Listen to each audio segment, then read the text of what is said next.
This is my report title, and I regard moving vehicles and sources and try to exploit whether we can use the vehicle-induced signals to characterize the road roughness. And this is our slide. First, give an introduction. Road roughness evaluation is very important because it is highly relevant to driving safety. And manual inception is the simplest way to achieve the roughness evaluation. And shown in this figure, the profilometers are mostly widely used tool to achieve this goal. However, it faces several drawbacks. Firstly, it incorporates extensive human labors to manipulate these tools. Secondly, it requires large quantities of time commitment. And more importantly, it exposes the inspectors to a very dangerous working situation, especially for heavy cognition service. Recently, these roadside geophones provide a cost-effective and non-destructive way to characterize the near-surface properties. And this geophone can be easily and simply deployed with a lower danger exposure. Therefore, we want to extend this technique and try to find the answer to whether this vehicle-induced signals can be used to characterize road roughness. And let's introduce our model. We suppose a vehicle is moving on this road in a straight line and at a constant speed. Here we put a geophone on the roadside as denoted by this green triangle. And for simplicity, we just model the signals from the front wheel. And we introduce two exercises as shown in this red line and this blue line. The red line is the spatial coordinate to indicate whether the location of these moving vehicles, and the blue line is the time axis for the recording data by this geophone. Firstly, let's discretize the spatial coordinate, and we denote each point under this spatial coordinate as x1, x2 until xn. And here we introduce the grace function. As we all know, the grace function is a response for an impulse source. In other words, we suppose the vehicle moving on this road, and at each point it produces an impulse, and the signal recorded by this geophone is a grace function. To make it more clearly, we introduce the grace function equation. As shown in this equation, we built the grace function in frequency domain, and it comprises two terms. One is the phase term, and another term is the attenuation term. Let's explain this equation more details. Firstly, we only focus on the attenuation term. So due to this term, an impulse and the location x1 will generate a signal at tau1. This is our grace function. And let's keep the vehicle moving on onto the location x5. It will generate a grace function and tau5.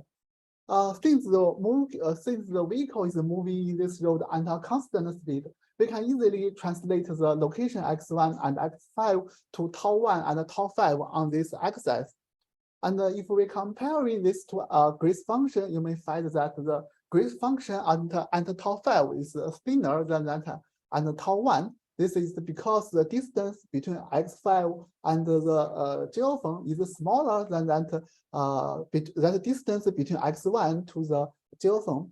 Thus, it causes less high-frequency attenuation due to this term. And then let's focus on the phase term. Phase term is a time delay for wave propagating from the source to the geophones. Due to this term, for source and location x1, the actual recorded data by the geophone is shifted from tau1 to tau1 prime. And also similarly, for the source and location x5, the actual recorded data is shifted from tau5 to tau5 prime. And if we look at the time shift difference, we may notice that the time shift difference is and tau5 is smaller than that and tau1. This is also because the distance between x5 and the geophone is smaller. Thus, it requires less time for wave propagation. So let's keep the vehicle moving on, and the recorded data by our model by this geophone is the summation of all this previous grace function. So the above is the ideal condition. For actual scenario, we also need to take into account the vehicle vibration and the road conditions. And this vehicle vibration and road condition will change the amplitude of each impulse under this road. For example, if this multiplication is equals to 0.5, it will shrink the impulse here. Correspondingly, accordingly, the grace function is amplitude is reduced by half and shown in this red line. And if the multiplication and x5 is equal to 2, it will correspondingly enlarge the grace function and shown in this red line. So the actual recorded data for our model is this is a summation of all this modified grace function by the road and the vehicle vibration. So far, we have successfully modeled the signals from the front wheel, and suppose they have same parameters. The rear wheel is just a time delay for the signals of front wheel. Therefore, adding them together produce our final model output. There are still two key aspects needed to be considered. That is how to model the vehicle vibration and how to model the roughness function. Here is a paper from engineering. So here is a paper from the mechanical engineering, and showing this figure, the pressure force pushed by the vehicle to the ground is a combination of this damper and spring. And all this damper and spring forces generates simple harmonic motions. To simplify our model, we just model the vehicle vibration as the summation of two sine functions. And these two sine functions means that the signal from rear wheel and front wheel respectively. And from some literature, we can see that the suggested vibration frequency is from 2 to 22 Hertz. And for road roughness, we assume that the road contains many repetitive patterns, as shown in this figure, and it has different periods. Due to the vehicle is moving on this road at a constant speed, this periods can be translated to the frequency. Therefore, we assume the road roughness consists of multiple cosine functions at different frequencies and write it into this function. And this is also a standard procedure for other literatures shown at the bottom. So let's check the rationality of our model by feeding our model to actual data. If our model can feed actual data very well, meaning that our model is likely to be correct.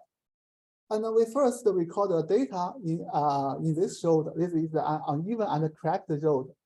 And this is the recorded data. We can see that the amplitude is randomly distributed. As described previously, our model is a function of vehicle vibration, grace function, and roughness. And then we manually pick some parameters to try to make our model fit this recorded data. And this is our selected parameters.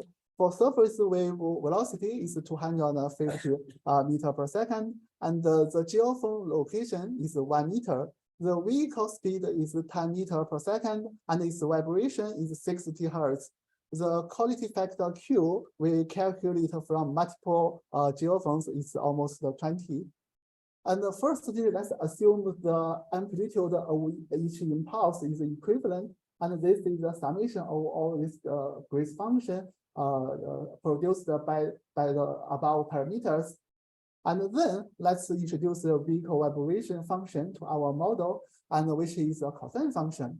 And we also introduce the roughness function to our model, which is a combination of five cosine function, and with the frequency range from 90 Hertz to 36 Hertz. And their corresponding wave number is from 0.52 meter to 0.27 meter. And this is our model generated signals, and it's just from the front wheel. And as we described above, we also need to take into account the real world signal. Therefore, we delay this signal and add them together. This is our final output by our model. And comparing this signal to the observed data, we can see that they are not exactly the same, but morphologically they have many similar features. Therefore, our model has the potential to match the observed data. The above is our preliminary results. And to conclude, we will propose a model, and our model can effectively simulate the geophone recording data induced by the vehicles. And the future work focus on fine-tune this model and achieve automatic parameter selection, and also extend our model to more actual data from different road conditions. Thank you.